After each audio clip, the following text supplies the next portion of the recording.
Wall Street got a nice surprise this morning when the new Consumer Price Index report showed inflation is slowing at a faster rate than expected. November's Consumer Price Index is up 7.1% from this time last year. That's a strong decrease from the inflated prices of October.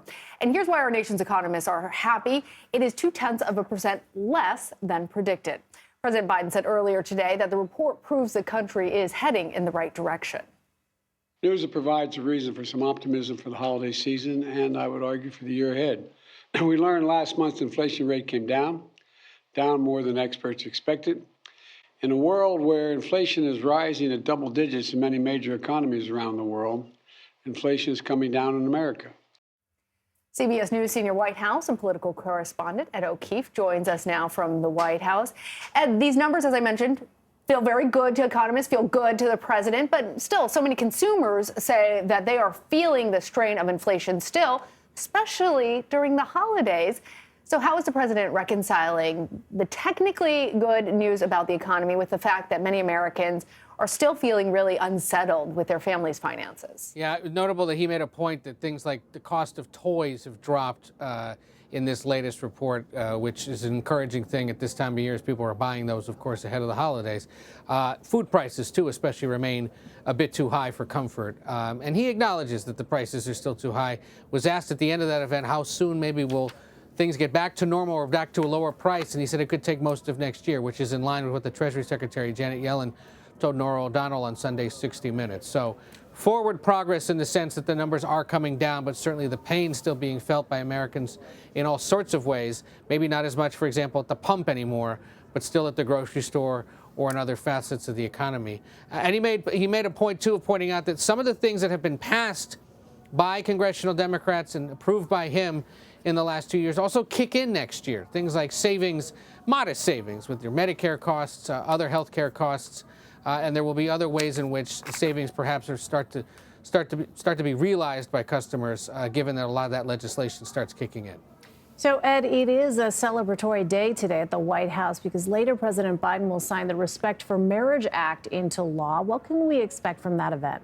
We can expect thousands of people out on the South Lawn or the backyard of the White House when he signs this later today. The White House tells us there'll be at least 2 notable musical performers, but refused to tell us who exactly it is, saying they will announce who's performing or who they are later today, right before the event begins. Remember, this legislation in response to the Roe versus Wade decision that ended those abortion rights protections over the summer by the Supreme Court, a bipartisan piece of legislation that in essence protects same-sex and interracial marriages in this way.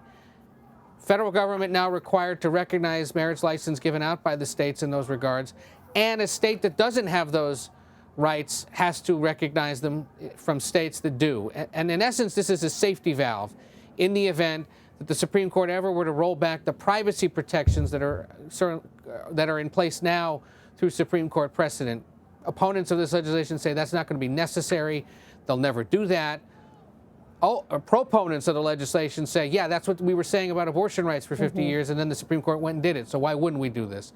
Also, just a significant symbolic move at a time when there continue to be threats and violence against LGBTQI people across the country and big concern about that violence continuing. The president will take time today to point out that he was one of the first major political figures in this country to endorse same-sex marriage ahead of President Obama, remember, when he was vice president, and will point out that this is bipartisan legislation backed by a majority of Americans. But again, doesn't fully federally protect same-sex and interracial marriages. In essence, what it says is if the states have provided that protection, then the federal government and other states have to recognize it. Designed to be a safety valve, symbolically and politically, though, a very big deal for the gay rights community, for those that love them and are worried about that issue. And an interesting distinction there. All right, Ed O'Keefe, thank you.